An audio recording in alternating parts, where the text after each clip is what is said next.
what you wanna hear. It's not what you need to hear.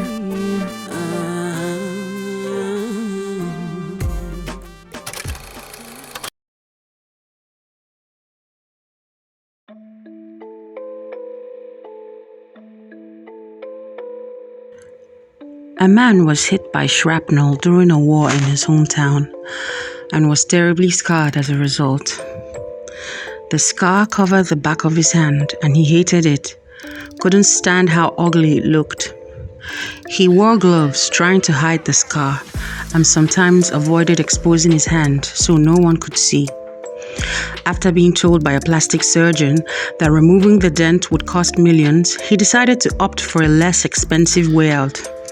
He walked into a tattoo parlor and asked that the scar be covered. So the tattooist created an intricate but beautiful artwork on the scar that appeared realistic and pleasing. The results were satisfactory to the man, and for the first time, he walked around showing off his hand, even with the scar which was now blended with tattoo markings.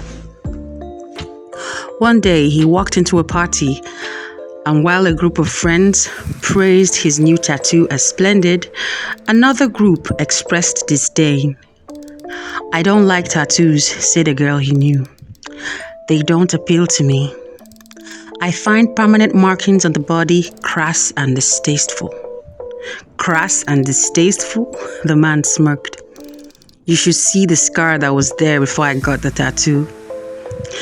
This story is not an indirect promo for tattoos and tattoo parlors. It is just a parable showing how you can turn what you see as an ugly scar into an art form. But how can you turn your scars into works of art when you can't even see them? You have to first of all see the scars that you have. You have to be able to first of all identify the dent before you can do the work required to either remove them or make them into works of fine art. Imagine walking around with poop on your hair and everyone is pointing it out to you, and rather than doing something about it, you say everyone is mad and continue parading your shit around, stinking up the place. And sometimes people don't even see your shit until they come close. Then they start to perceive the odor, and then they realize they can no longer endure the smell. So they leave. But you refuse to admit that you have a problem and continue pointing fingers at those that complained or walked away. A lot of marriages are crumbled by people being unable to admit their faults or understand their partner's perspective, or take responsibility for their own self-awareness. Knowing, understanding, empathizing, forgiving. It's a two-way thing. But then when you are aware you have a problem and you're doing something about it, then you need more of support than judgment. Being aware is the first most important thing. It's like starting a car. It won't move unless you turn the ignition. A guy who once condemned single moms in his early adolescence ended up marrying one after his first marriage to a virginal girl hit the rocks. Apparently, the moral decency of his wife was not enough to make them compatible, and he later ends up with a single mom who turned out to be his soulmate, and he found indescribable happiness. He had thought the secret to marriage was hitching the cleanest, humble girl with no sexual history, but he did not realize that there is more to a happy home than a woman's purity. He depended so much on the girl's light without realizing that she had a shadow side, and all the while ignoring his own darkness as well. Behind every morally, sexually decent man or woman is potential promiscuity or deviance. Everybody has the potential to be lascivious. Everyone has the capacity to do horrible things, including your pastor. Not being aware of yourself makes you a clear and present danger to yourself and others, physically, emotionally, mentally, or all of the above and more. One of the greatest gifts you can give to yourself is knowledge of who you really are and what you're capable of. Knowing what you're capable of is the first step towards self-realization. Learning how to turn your dark side into light is an art form in itself. The more you lie to yourself that the shadow isn't there, the bigger it grows and will eventually take over your entire personality. This is why we hear of men of God who, in spite of their piety, lost control and sunk into everything they preached against. The more they called themselves righteous, the weaker their ability to resist temptation got. Nothing makes you more formidable than knowing the dark monster inside you, seeing it, acknowledging it, and knowing how to feed it so it does not take over your light. How do you do this? Okay, let's begin. Every now and then, you get angry and yell over the littlest things. This is an example. But you keep saying you don't have an anger problem. Now the monster is rising to acting it out in a violent manner, but at inanimate objects. You kept saying it's not me, it's people around me, they annoy me a lot, it's work stress, blah, blah, blah. It's my sister, she has a bad mouth. Oh, it's my wife, she never follows instruction, yeah. You are in denial that you're fast becoming the man your father was. You stay in denial. So the shadow keeps getting bigger. Then one day you slap your wife. You notice the slap shut her up and she's no longer arguing with you anymore. So you now believe that slapping or hitting her gets her to obey with no question. You are still not seeing that your anger demon is getting stronger as you keep feeding it with your denial. Next thing you know, your wife runs away with a baby. But you're still in denial. It's her fault. She never does what I say. So you marry again and start beating the new woman again. Still not your fault, eh? It's women. They talk too much. They annoy me so much. Blah, blah, blah. You have become a wife beater, a master of domestic violence. Your anger shadow has taken over your personality. You are now a slave to the beast you couldn't control. But it's not too late to recover your light, whoever it is that is in this position. I used anger as an example, but there are many others. A girl keeps her virginity, prides in it, and calls herself a good girl. She marries and is proud of how well she kept herself, but underneath that good girl image lies a vibrant libido. While single, she struggled with excessive sexual thoughts, but was able to stop herself from giving in. She kept telling herself that it was the devil that was bringing all of those thoughts and that she was a good girl. She watches porn secretly and then cries to God in prayer, asking for forgiveness afterwards. Rather than admit to herself that there is a potential nymphomaniac hiding underneath her decency, she keeps lying to herself. She lies to herself about the fact that she enjoys sex and loves it a lot, and denies that she may be starved of it. She judges women who sleep around while denying that she's capable of doing same. But her rich husband does not have time for her and does not sleep with her much, and even when they do have sex, she does not have an orgasm. She tells herself that she really doesn't care about having orgasms. Another lie. And while tweeting publicly that sex toys are bad, she struggles with thoughts of using them. One day, she meets a very seductive single man at the workplace who tells her everything she wanted to hear from her husband. One thing leads to another, and they have sex. She cannot fathom how she moved from college virgin to unfaithful wife because she has lied to herself so much. So when her husband catches her in a hotel, she lies again and claims she was hypnotized and raped by the young man. Young man gets arrested but was later released, and Mrs. Decent, with self-deception eating deep, still can't see that her lascivious side has risen into a monstrous, uncontrollable sex beast that will devour as many phallic secretions in pornographic proportions. How can they have prevented these shadows from taking over their lives by stopping their lies and self-deception on their tracks. Step 1. Discovery. The bottom line of this discourse is getting to meet yourself. You may well have to sit down in a dark, quiet room, and after a few relaxing breaths, you write down all the negative things you do or think about in a sheet of paper.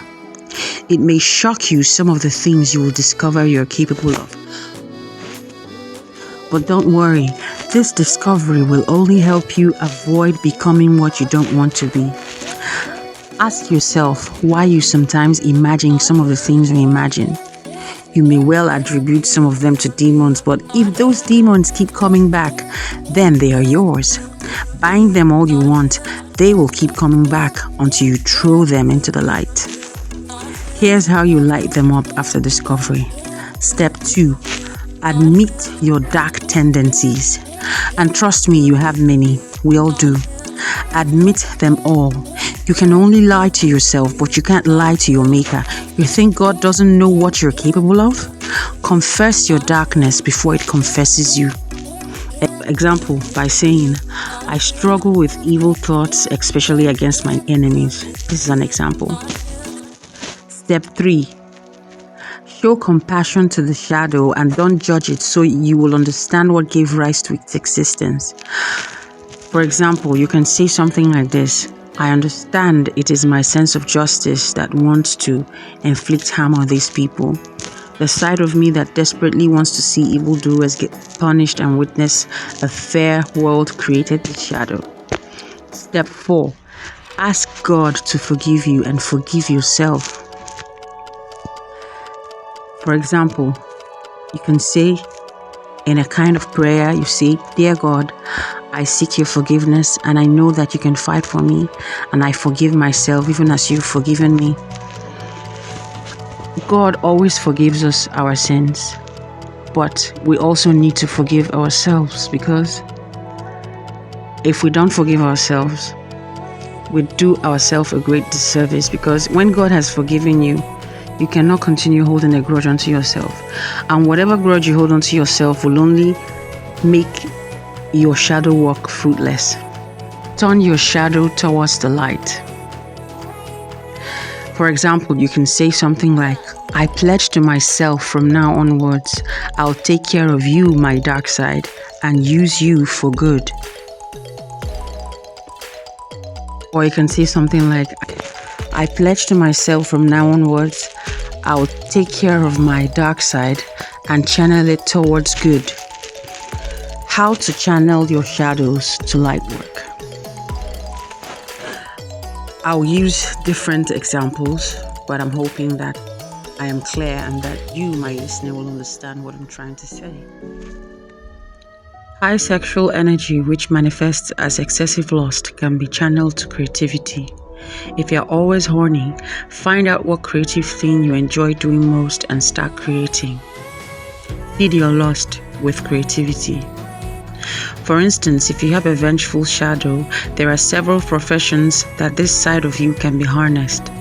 If it is too late for you to read law or become an investigative journalist, join up with causes online to free the innocent and support those who need a fair trial, whether directly or indirectly. A dark side under your control is a dark side well managed. In order to avoid this shadow coming out unexpectedly and shocking you in ways you do not understand or are able to decipher. Fire can only be two things, your master or your slave. Under the control of your darkness, you will move from a simple purist seeking a fair world to a modern Hitler. You can have it both ways. Either your darkness becomes enlightened or it becomes you. If you have a growing psychopathic shadow, for instance, you can seek help through therapy if it's running out of control. But if you have been able to keep it loyal to your light, then by all means keep putting it to good use. A dog can guard a house, or it can run rapid and destroy lives, including itself. There are several professions that a psychopathic side can help and be honed in a right way. The military, for instance, even the medical profession. Rather than morph into a serial killer, you can save lives instead by becoming a surgeon. A psychopathic shadow's bloody interests will become light in a surgical ward, for instance.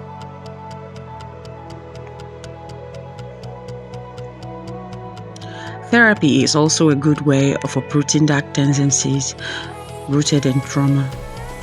Shadow work helps you know yourself to a point where you can identify where every thought in your head is coming from. You begin catching the ones from your shadows like a pro eventually, with practice.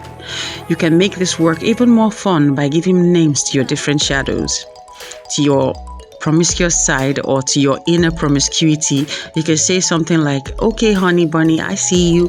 I know you'll do anything to get some, and I feel you. Why don't we take a shower and clear things out, shall we?" To your ego, you can say, "All right, pride. Your ideas are welcome as always. But what would Jesus do in this situation?" There are many ways which you can guide your lower energies higher, and if you ask God for divine guidance on which art form you can turn this scar into, you will receive guidance, because when there is a will, there's a way. Once you develop the will, starting now, all the ways you can shine will appear.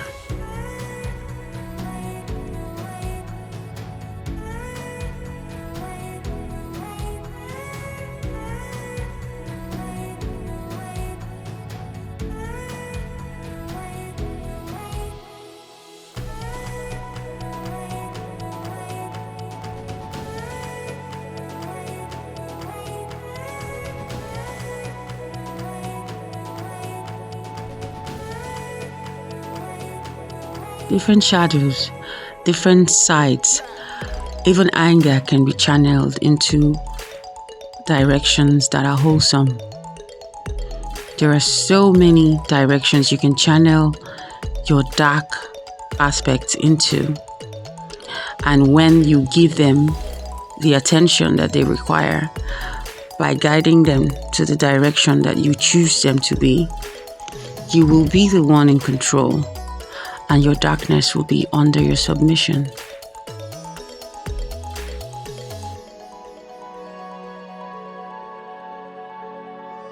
This is why when people are caught doing something that is not imagined of them, doing something that is unexpected of them, they usually say things like, "Oh, I don't know what came over me." Some will say it's the devil. Some will say, "Oh, I don't understand what happened. I just snapped. I don't know what came over me." Of course, they didn't know what came over them. They were not aware that they were capable of what came over them. Their shadow came over them. And it came over them unannounced. And it had always been there, but they were just in denial that it was going to rise all of a sudden in its full dark glory. And that is how it is. You have to be aware of what you can do so that you can prevent yourself from doing that. Self-awareness is the key. Word of encouragement: Rome wasn't built in a day. So always give yourself a pat on the back for the efforts you make towards becoming the best version of yourself. Be gentle with yourself and your growth.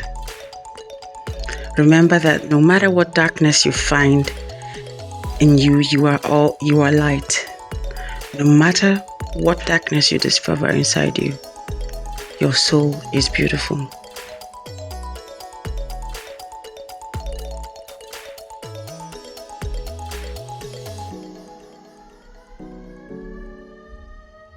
So that's it for now on O'Malley Speaks. Till next time, love you babies.